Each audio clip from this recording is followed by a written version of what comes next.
that at some point in my career, when I was trying to explain to people, what do I do? I started using metaphors from NASA's mission control. The space shuttle, the astronaut, those are the computer system.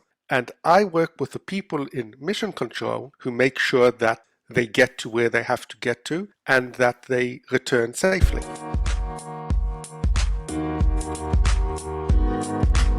Hi everyone, welcome back to another episode of the Making of the SRE Omelette podcast. Humanity have an enduring desire to explore space. It has led us to push the boundaries of science and technology. Our guest today, Robert Barron, has found an amazing connection between space exploration and SRE. I like to think he takes us to where no SRE has gone before. Welcome to the show, Robert. Thank you. Thank you very much. I'm delighted to be here. So, Robert, before we get to space, you actually have a day job besides taking us through the incredible journey of space exploration. Can you start off by giving the audience a brief introduction of it?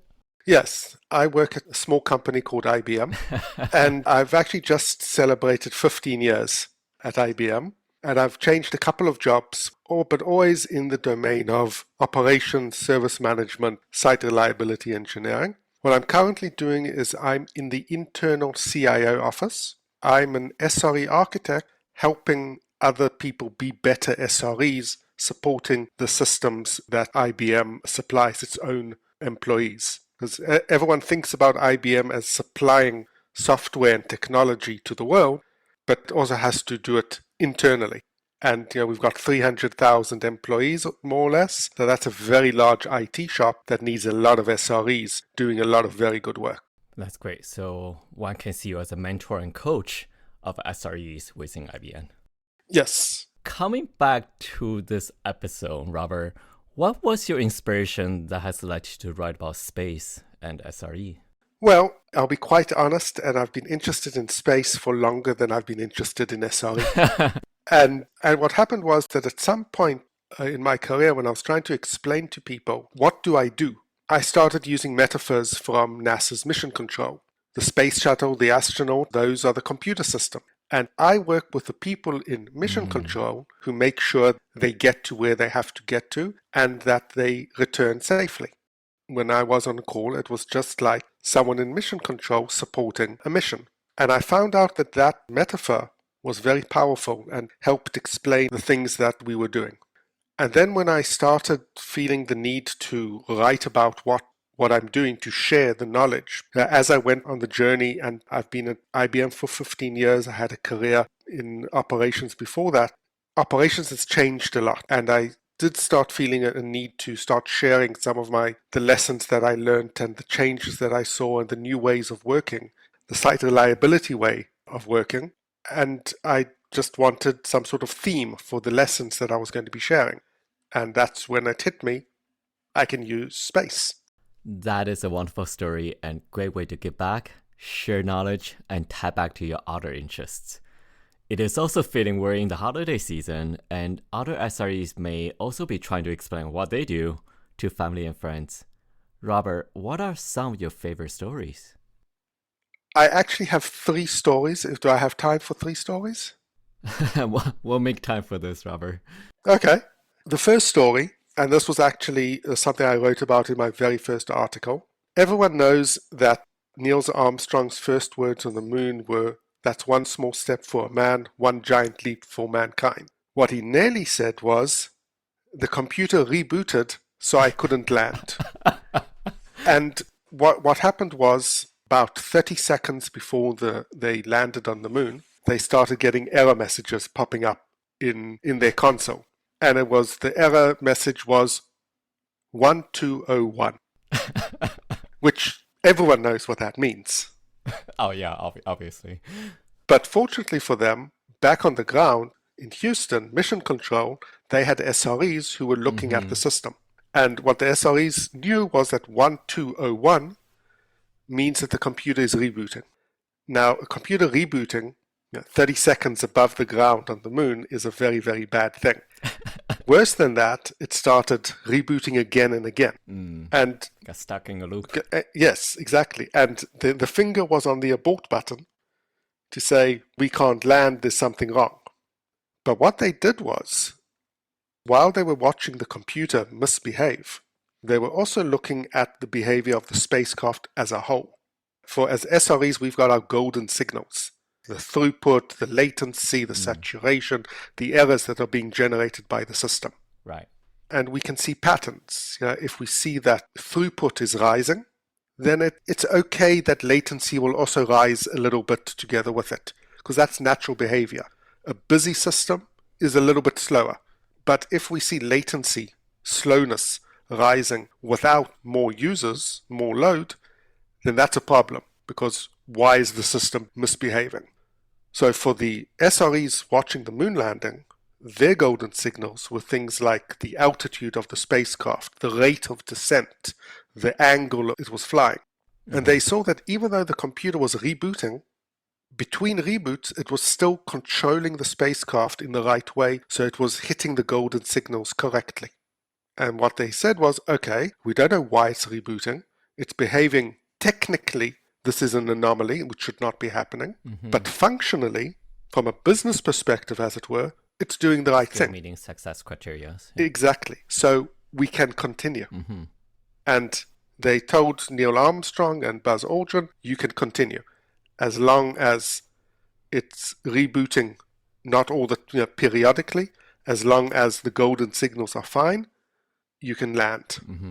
And the rest is history. But nicely summed up. And they debugged the problem, found the cause, and for the next spacecraft, they built the computer slightly differently, different code, so that this would not happen again. So the next story was actually the very next Apollo mission, Apollo 12, which just after it launched, it was struck by lightning. And the system went haywire. Very quickly, the astronauts and the engineers on the ground managed to calm the system down, reconnect everything, get it going properly, but they lost all the telemetry. The rocket was flying correctly.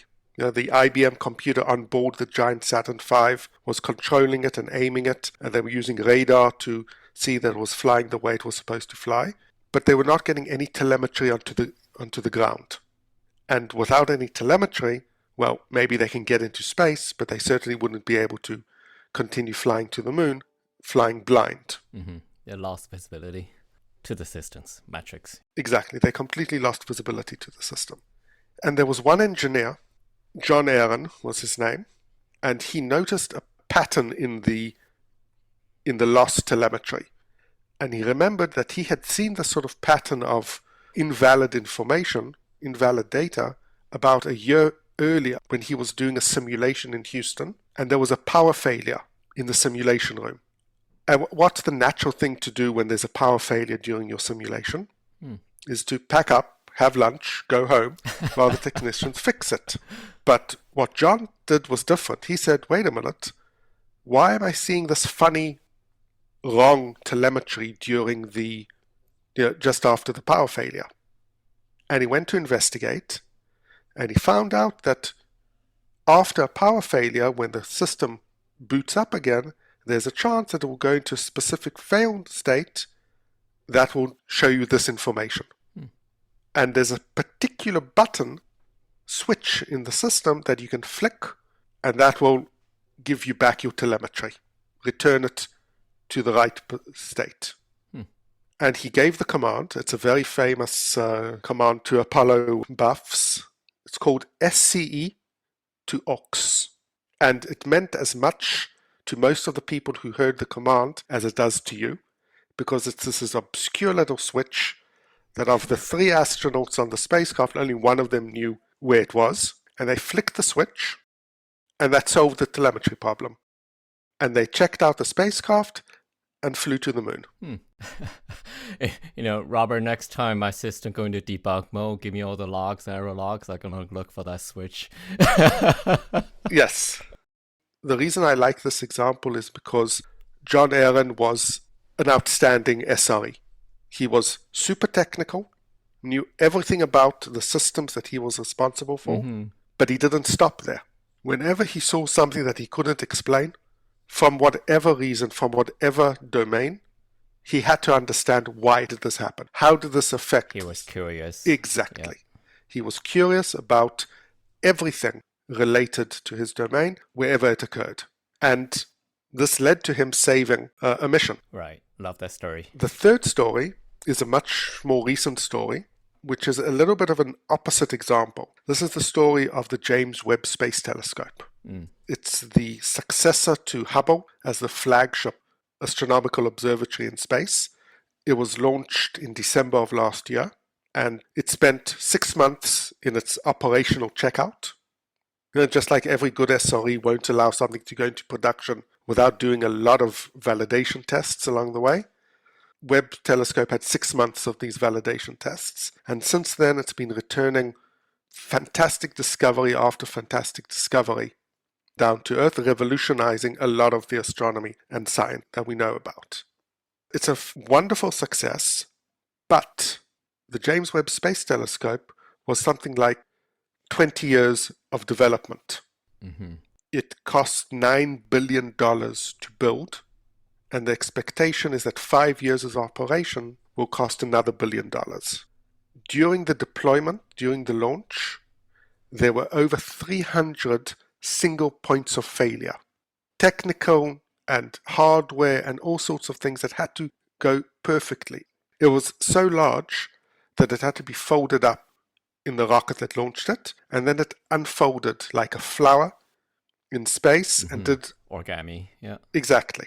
And you think, this is so complicated. This is such a waterfall development.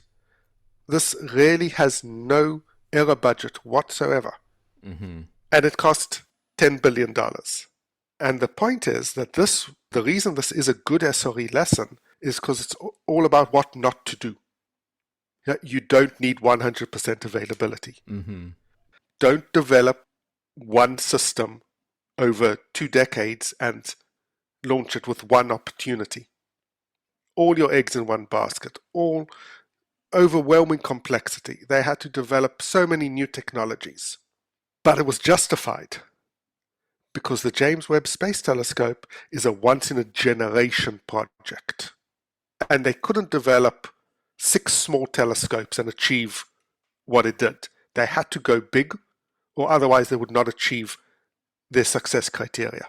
Maybe again in there, during the development of it, did they talk about, hey, we should build redundancies? Oh yes, so much redundancy, so much testing, so many failures on the ground that led to redesign and rebuilding and reconfiguration and and that's why it took so long and why it was so expensive, because they only had one opportunity for this. And my point is that for most SREs, your system is not a once-in-a-generation flagship. You don't need this. You should not be looking for such high availability. You should not be looking for such perfection. You should be looking at what's good enough. What are my requirements? Look for justification from your clients as to, do you really need 5 nines or is 4 nines enough? Is it really so bad if I have a backup window? Is it really so bad if I have a latency during a failover and all sorts of things like that? You don't need to achieve perfection. The James Webb Space Telescope needed to achieve perfection, but yeah, that's once in a generation. Great example of how we can take and balance that perfection, reliability with cost and time. Yes, definitely. Thank you, Robert, for those great stories. I know I now have a few more ways to describe to people what I do, along with a new appreciation for history. Coming back to the heart of this podcast, which is culture to deliver business and client success. Robert, how would you say the SRE discipline has helped NASA to achieve these goals? At a technical level, the concept of SRE is not directly related to what the engineers did, certainly not in the 60s, where it was mostly hardware. Even the software was actually hardware, because you didn't have a disk and write a program to the disk. It was hard-coded into the computer. Every mission launched had a slightly different computer that was physically different from the one that came before it, because it had different instructions. There would be people in IBM, in MIT, who built the computers that ran the spacecraft, who would be physically building the new computers, each one from scratch. But to me, SRE is not just, okay, I'm doing automation and I'm a new way of doing operations. SRE is, I'm in charge of the infrastructure, of the non-functional part of the system, and I have the same responsibility that the people who are developing the business side, the functional side, have. It's not that the astronauts are the people in front, the people who are, let's say, they represent the developers who are making the business functionality of the application, who are actually making sure that it moves the widget from one place to another, that it executes the transaction, that it does the conversions, all the logic that needs to be done. And the NASA engineers are the site reliability engineers who make sure that the platform that it's running on is the same. So just like all these engineers, when they went to work in the morning, they said, this mission is going to succeed because of my work. Site reliability engineers are saying, this business application is going to succeed because of my work. And to me, that's a difference between a SRE and a sysadmin or an operator, or anyone who's responsible for specific technology. A sysadmin is going to say, I'm responsible for the computer to be available. I'm responsible for the disks to go at a certain speed. I'm responsible for the database to be working. I'm responsible for the network to be available between point A and point B. But an SRE isn't saying that. An SRE is saying, I'm responsible for the application being successful in using the infrastructure. So it's a different level or different type of responsibility that again and again you see in the stories about NASA's almost problems or the problems that they resolved. So many engineers were looking outside their silo and saying, I'm going to take responsibility for something that is not technically my responsibility, but my responsibility depends on it, or my responsibility is related to it. And when you do this 1 + 1, you get 3 because you're looking at a much wider scope than you were before. To me, that's the essence of being an SRE, this responsibility that you feel not just for the technology, but for the business services that are running on this technology. Right, and for that positive user experience. Yes, the error budget is so much smaller because if there's a failure, it's human lives. Right, for us in the IT world, we have the luxury of the 3 nines, 4 nines, or 5 nines. But for NASA, failure is not an option. Exactly. So Robert, do you have examples of how NASA built for resiliency to anticipate problems and prevent failure? The way they did that back in the 60s is that they treated the hardware to a certain extent the way we treat software today. And what I mean by that is that you have MVPs, minimum viable products, and every mission had a goal of proving a new technology, a new capability, and missions would be built on top of missions. We have lessons from the previous one, so we figured out that it works, then the next going to do something new. If it's a negative lesson, we found out that it doesn't work the way we expected, then the next one is going to try to do the same thing in a different way so that we can go forward. And when we see that in the 60s, they had 3 missions, 3 different spacecraft. The first one was the Mercury spacecraft, which was just 1 person, and the first mission was about 15 minutes, and the last mission was something like 3 days. Because every time they added more capability, more capacity, more testing. And then the plan was that after Mercury, they would go straight to Apollo, which would be the moon missions. And then they suddenly started thinking, wait a minute, we don't know how to do all these things. We don't know if we can survive for 2 weeks. Big difference between surviving for 3 days and 2 weeks in space.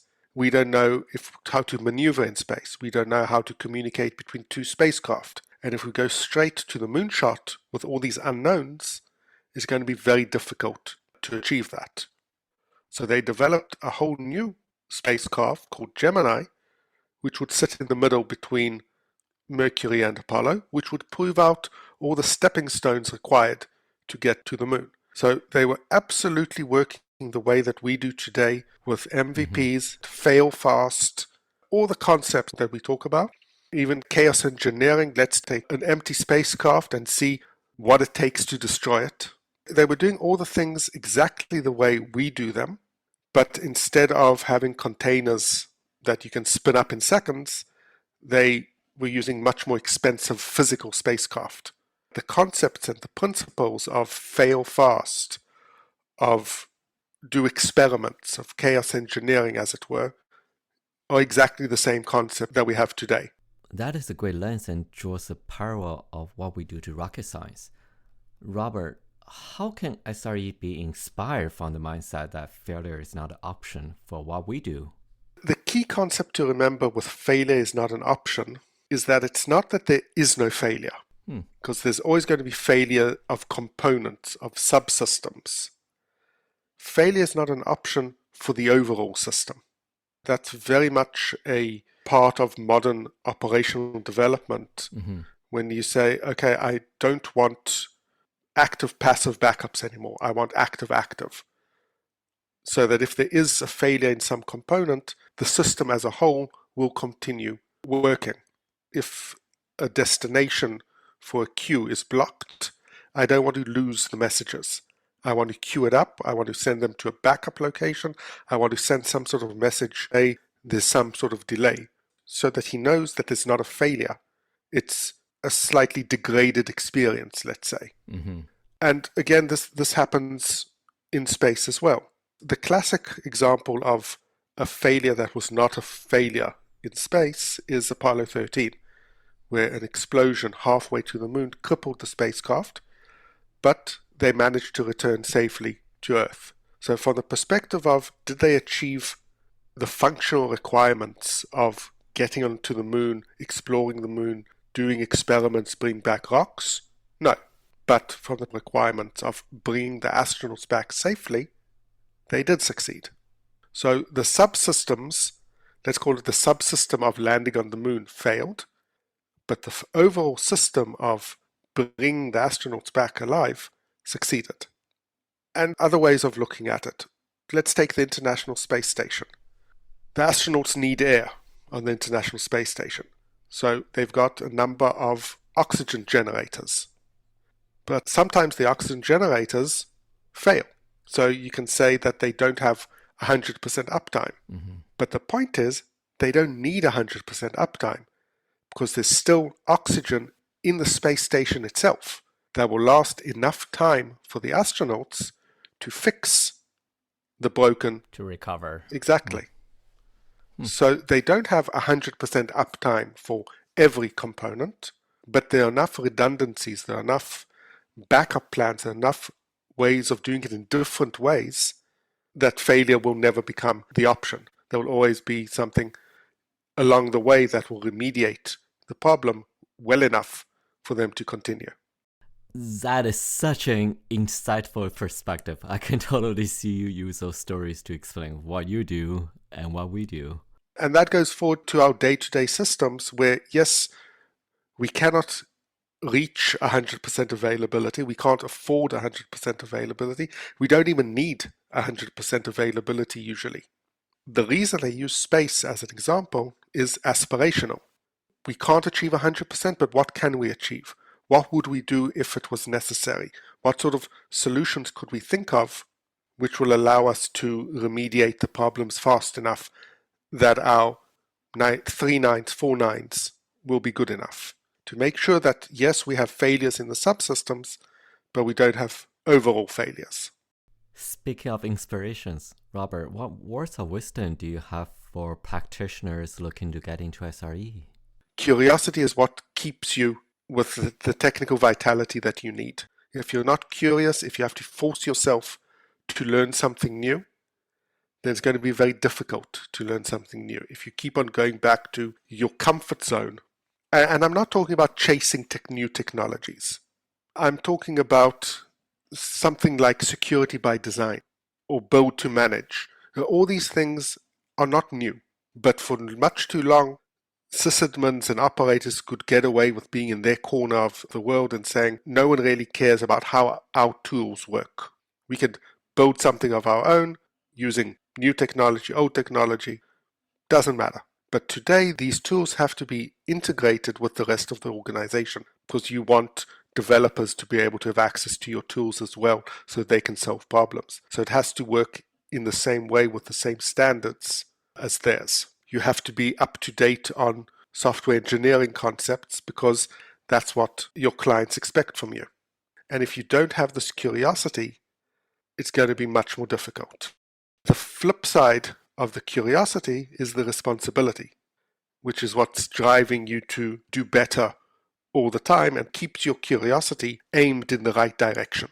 Well said. Not happy with the status quo. Always looking for a new way Yes. or a better way of doing what we do.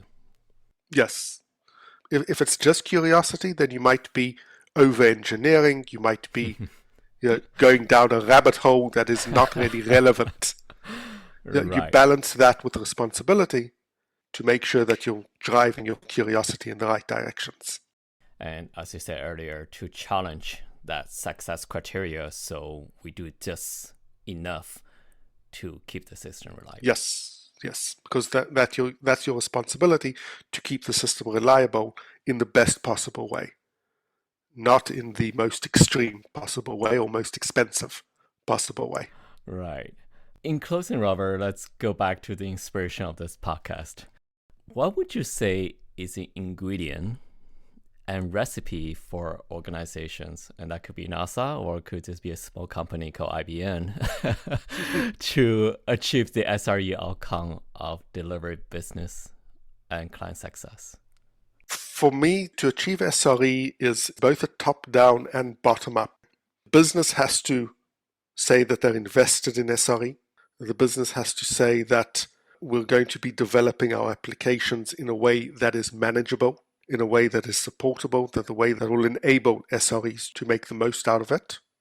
And it's also bottom-up, in which the SREs have the freedom and the confidence and the curiosity and responsibility to work as effectively and efficiently as possible with everyone else in the organization. There you go, ladies and gentlemen, the SRE ingredient and recipe from Robert Barron, from the storytelling perspective of humanity's exploration of space. If you'd like to hear more of Robert's stories, please visit flyingbaron.medium.com. Thank you so much, Robert, for spending the time with us today. It's been a pleasure and an honor. Thank you. I also like to thank you, the audience, for listening. See you on a future episode.